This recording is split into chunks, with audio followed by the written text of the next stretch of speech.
Joining me live is the Shadow Home Affairs Minister, James Patterson. Thanks so much for joining us this Australia Day, James.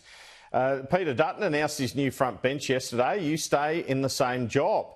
And I'm told Mr Dutton's view was you're doing a great job where you are. There are reports you wanted Foreign Affairs. Who wouldn't, I guess? And David Coleman's won that. How do you feel about that?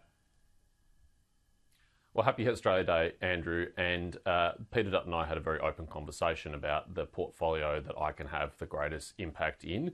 And we both agreed that Home Affairs is the place where I can do the most damage to the Labor Party between now and the election, because they've failed so spectacularly when it comes to domestic national security, whether that's boats and borders, whether that's immigration detainees, or most troublingly, the anti-Semitic domestic terrorism crisis that we have.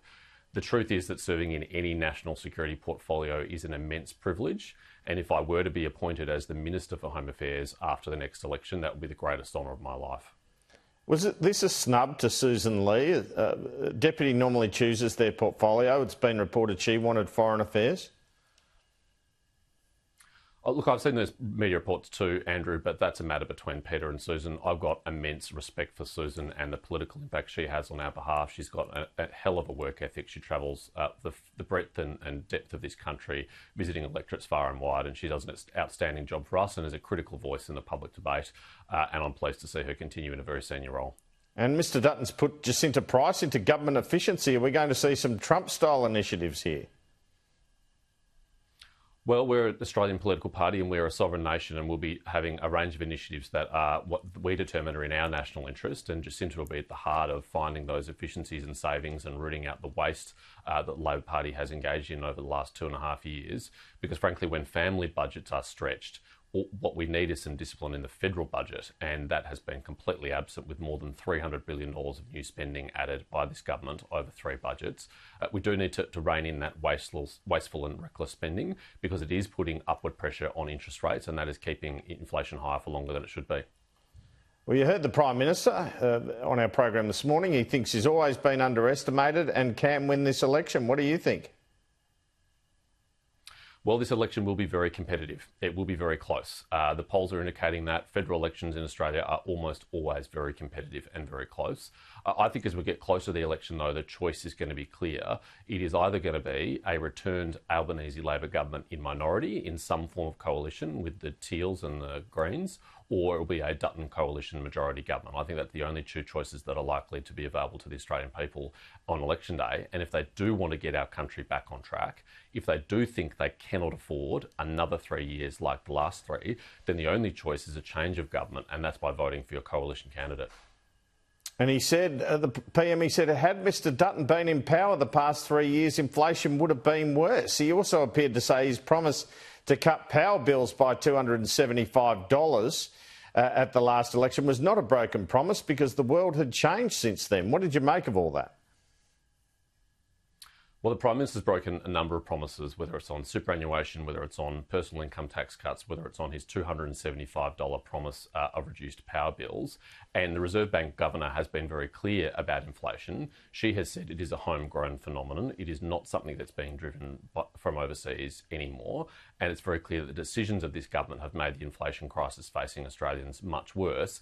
Again, the RBA in their monthly minutes regularly call out public demand, in other words, government spending, as being a contributing factor to inflation and interest rates being higher in Australia than they otherwise would be, when other like-minded democracies like New Zealand and Canada and the United States and the United Kingdom have all significantly reduced their interest rates over the last year. Australia has not, and Australians are paying the price for Anthony Albanese's weakness and his recklessness on public spending. PM also said he has a tough stance on anti-Semitism and doesn't want to reveal the nature of those police investigations into these attacks, including whether a foreign government may or may not be involved. What do you make of that? Should he be telling us more about that? He says he could interfere with police investigations doing that. Andrew, if this has been a tough response, I'd hate to see what a weak response would look like. It took the Prime Minister 15 months before he was willing to finally call a National Cabinet meeting, and the only outcome of that National Cabinet meeting was a new database. Well, I don't think a new database is going to strike fear in the hearts of people who are out there firebombing synagogues, cars and childcare centres. And frankly, we need a much tougher response. Now, if it is true that a foreign government or a transnational terrorist organisation has been funding these attacks in Australia, it's an even bigger failure of leadership by the Prime Minister. It would be our greatest peacetime domestic security crisis that he's allowed to fester on his watch. And it is still a major failure if there's no foreign component of it, and I've not seen any evidence that there is, and it is just domestically originated, homegrown domestic terrorism targeting the Jewish community. As we head to an election campaign, James Patterson, the use of social media for advertising for political parties has never been more important. Have a look at this video the Liberal Party has posted on TikTok.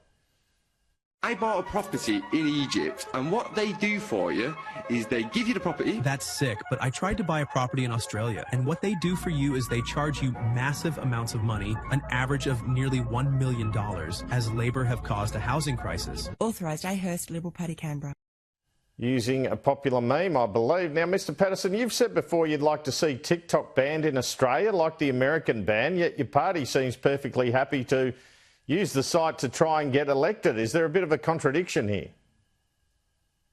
That's not true, Andrew. I've never advocated for a ban on TikTok. In fact, what I've said is I'd like to see a safer version of TikTok available to Australians. And I think that we should examine very closely what the US Congress has done, which is to pass a bill overwhelmingly on a bipartisan basis, requiring the parent company of TikTok, ByteDance, to divest TikTok, to remove the link between the company and the Chinese Communist Party, because it can be used for foreign interference and it can be used for data harvesting. Now, the Supreme Court has upheld that law, and it's the Trump administration's task now to implement that law. And President Trump has said he's seeking a deal to make sure that TikTok can remain available in the United States, but in a safer way. And I think we need to closely coordinate with the Trump administration that same approach here in Australia, because what I don't want to see is a safer version of TikTok available to Americans, but a more dangerous version of TikTok available in Australia. And just finally, with the election of Donald Trump, people are being quoted from what they said about Trump in the past. In 2011, you tweeted about an Australian trade analyst, quote, demolishing Donald Trump's economic lunacy. And in 2015, you tweeted what you said was a, quote, solid critique of Donald Trump's dangerous economic views. Given his threats on tariffs, do you still think Donald Trump has dangerous economic views? Well, Andrew, those tweets were from 14 years ago when I was a university student and Donald Trump was a private citizen. He'd not even run for the Republican nomination, let alone been elected as president. And it stands in stark contrast to the much stronger language used by the Prime Minister, the Foreign Minister, our Home Affairs Minister, other senior ministers of the government, and our ambassador in Washington, D.C., who've engaged in personal abuse of President Trump during his time in office and after his time in office. I stand up, though, for Australia's national interest and Australia's trade policy, and we are an open trading nation, and it is in Australia's interest that the international trading system remain free and open, and that our domestic manufacturers and businesses and farmers have export opportunities all around the world. And it's critical in our engagement with the Trump administration and all other governments that we stand up for those interests. I hope the Albanese government is able to secure an exemption from any tariffs that the Trump administration proposes, as the Turnbull government was able to do, drawing on the very strong relationships we had in Washington, D.C. And this will be a key test of the Albanese government. Are they able to secure the same deal for Australia that the Turnbull government did? James Patterson, out of time. Thanks so much for your time. Thanks, Andrew. Stay with us.